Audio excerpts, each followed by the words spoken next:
ماچس اور بولان۔ ایک دفعہ کا ذکر ہے کہ ایک چھوٹی سی لڑکی ہوتی ہے، اس کا نام بولان تھا۔ بولان لوگوں سے مانگ کر گزارا کرتی تھی۔ بولان کے والدین بچپن میں مر جاتے ہیں اور بولان اپنی دادی کے ساتھ رہتی تھی۔ اب کچھ عرصے پہلے بولان کی دادی بھی فوت ہو جاتی ہے۔ اب بولان اکیلی ہوتی ہے اور سارا دن گلیوں میں لوگوں سے مانگ کر کھاتی ہے۔ ایک دن بہت برف باری ہوتی ہے۔ بولان کو بہت بھوک لگی ہوتی ہے۔ بولان گھر سے نکلتی ہے کھانے کی تلاش میں تو بولان کو ایک ماچس کی ڈبیا ملتی ہے۔ بولان ماچس کی ڈبیا کو اٹھا کر اپنے پاس رکھ لیتی ہے اور چلتے چلتے رات ہو جاتی ہے۔ سب لوگ اپنے اپنے گھروں میں آگ جلا کر بیٹھے ہوتے ہیں۔ بولان یہ سب دیکھتی ہوئی بولان ایک گھر کی کھڑکی کے پاس کھڑی ہو جاتی ہے اور دیکھتی ہے کہ اندر ایک لڑکے کی سالگرہ ہو رہی ہوتی ہے۔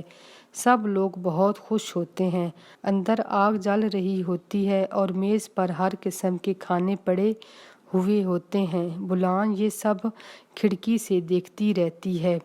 بولان کو بھوک اور سردی لگ رہی ہوتی ہے تو بولان ماچس کی ڈبیا نکالتی ہے اور ایک ایک ماچس کو جلاتی رہتی ہے اور اس سے آگ سینکتی رہتی ہے۔ اسی طرح سے ساری ماچسیں ختم ہو جاتی ہیں۔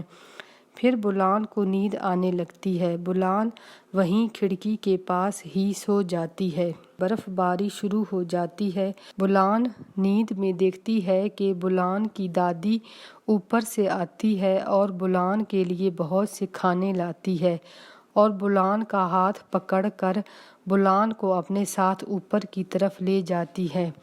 بولان مسکرا رہی ہوتی ہے۔ اسی طرح سے صبح ہو جاتی ہے۔ اس گھر میں سے ایک عورت نکلتی ہے تو بولان کو کھڑکی کے پاس دیکھتی ہے تو بولان کے پاس آتی ہے اور دیکھتی ہے کہ بولان مسکرا رہی ہے اور اس کے آس پاس بہت سی جلی ہوئی ماچسیں پڑی ہوئی ہوتی ہیں۔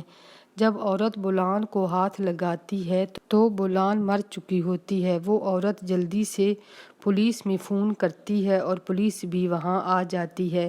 پھر سب لوگ بولان کو اسی طرح سے دیکھتے ہیں اور پولیس بولان کو دفن کر دیتی ہے۔